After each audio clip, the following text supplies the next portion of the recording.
Just to introduce myself, I'm Nigel Rolland. I'm a Green Party member from Tameside, and I'm also a member of Tameside Against the Cuts. And over the last year or so, that's what I've been getting into, really, both in my working life and in my personal life, is resisting the cuts.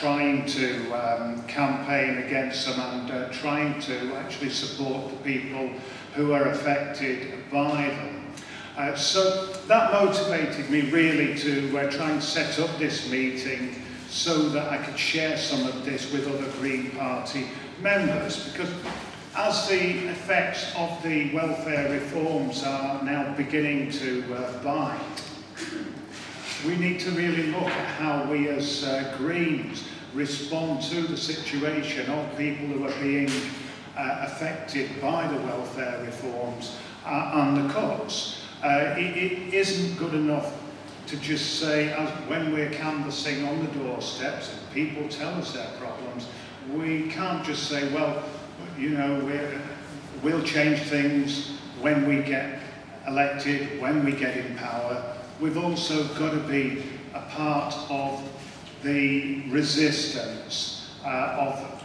trying to work with people now to resist the cuts, to resist the welfare reforms, but also to try and help the victims of these cuts to navigate through that situation. So, being a part of the resistance to austerity could be achieved in many ways, and that's why I've invited the speakers along tonight to try and tell us what they're doing in their particular roles in their localities. So first of all, I've got speakers from South Liverpool Against Poverty, Paul Ellis. Would you like to come up and share your experiences with us, Paul? No problem. Hello. We come together initially as an anti-bedroom tax organisation set up in a dingle in Liverpool 8. However, initially it was about a bedroom tax, but quickly there was other issues.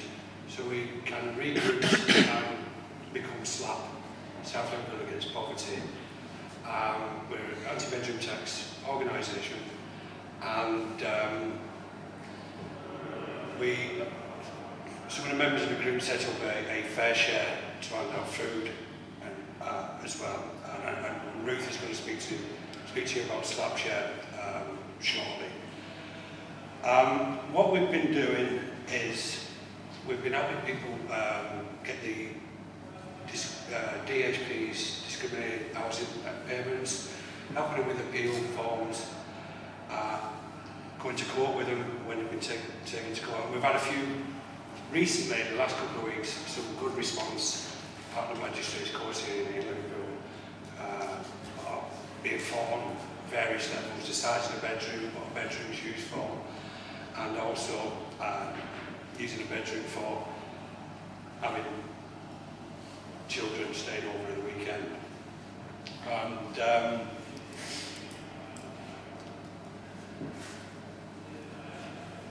I'm going to, has anybody got any questions? We'll take questions later on. And we're also connected with Unite in the community branch in Liverpool and Liverpool Against the Cuts. So there's a big organisation going on here against the cuts. And we have regular meetings every week. We're putting on a public meeting this coming Monday. We have speakers on welfare rights. We've got a barrister coming along to argue about housing. If you've got any disrepair, counterclaim that way. Well, we we're just a group of people who come together over the last 12 months. We work within the community, we lead for the community, and we just try to help out wherever we can. And we've got information out there. We can give advice because we're not qualified to do that. So we're just giving information out around our local community. And we're part of a larger group of anti-bedroom tax organisations throughout Liverpool and the Wirral. Thanks. Now, next, we're going to take Ruth, who's from Slapshare, which is an offshoot of South Liverpool Against Poverty, or SLAP as it is known. And Slapshare is a food redistribution scheme, as I understand. Yes, that's quite correct. We came together because I am affected by the bedroom tax and they could keep up on the pension age, so I thought I would have been exempt. That's been extended now because I can't get my pension for another while. So we came together and we formulated an organisation which we call SLAP. We've done that deliberately because we wanted the council to know that we're not happy with the government, we're not happy with the cuts, and we're certainly not happy with the bedroom tax because people are under serious threat of losing their homes, you know, and it's an unfair tax, it's disproportionate, and it's been applied retrospectively to tenants. But in the summer we realised it was going to be a long haul because the Conservative government, coalition, whatever you call them, are not interested in us. They're only interested in themselves. So we realised it wouldn't happen overnight. And what we were afraid of was come the winter time, people having to find not just heat or ease, it's actually keeping the roof over your head as well. So we applied to the council and they gave us a small amount of funding and we tapped into an organisation called Fringe. Also, we were contacted by an organisation called Oasis, and they actually deliver free of charge surplus food from Costco. This week we were able to tap into toiletries, toilet rolls, soap, you know, because one woman in particular who came to us a few weeks ago has got 6 children. Now, she's not affected by the bedroom tax, but she's affected by the cap. And, you know, she's got 6 children. She's had a lot of her money stopped through overpayments, through loans, and she's also with the credit union.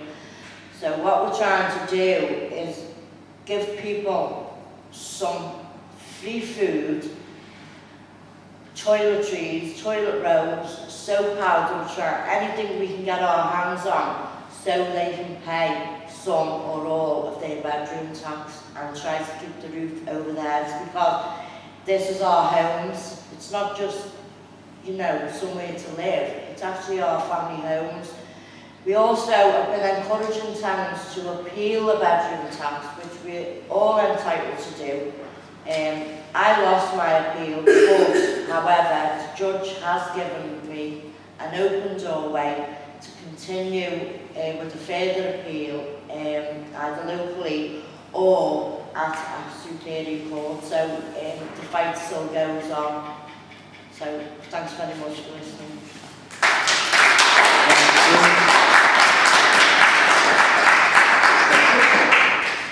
Okay, we're still actually waiting for our other scheduled speaker, Sheila Coleman. Hello, Sheila. Would you like to come to the front, please? Yes. Can I just introduce Sheila Coleman from Unite the Union. Sheila's the Community Membership Officer, and she's going to be talking to us about Unite the Union working within the community.